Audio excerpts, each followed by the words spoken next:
কি করছে তোমারে? বাবা জর্দা খাতে আমার বন্দি করছে। বন্দি করছে? হ্যাঁ কখন? একটু আগে। তুমি কেমন মানুষ? হ্যাঁ, আমি তো ঘরেই গেলাম না, তোরা কখন বন্দি করলাম? বন্দি করছো তুমি জর্দাকে দিয়া। তুমি বলে কি মিথ্যা বলো? আমি মিথ্যা কই না। বাবা তো বলে মিথ্যা কইছি। না। দাঁত কই? দাঁত পোকলা, দাদা দাঁত পোকলা। আমি তো বন্দি করে রাখছি। আর বন্দি করে রাখছো কা? আমি মিথ্যা করে রাখছি। এ তোর আব্বু না। আইছে, তোর আব্বু আইছে।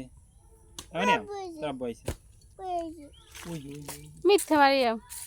ওই যে জোরটা। এই আমি মিথ্যা কইছি। না, বাবা মিথ্যা বলে।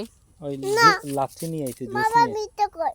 হ্যাঁ, জুস নিয়ে আইছে। মিথ্যা কই। বাবা একটা ফালতু। বাবা মিথ্যা কই। ওই আমি এখানে একটা কুমির দেখছি ব্রিজের পাশে। আরে ওই কুমিরটারে এরকম পাক্কা মারি দিম, এরকম ধরে আর কল্লাটারে আপ করে চাবাইয়া খাই ফেলবে। কমে জম মাস না। আব্বু আমার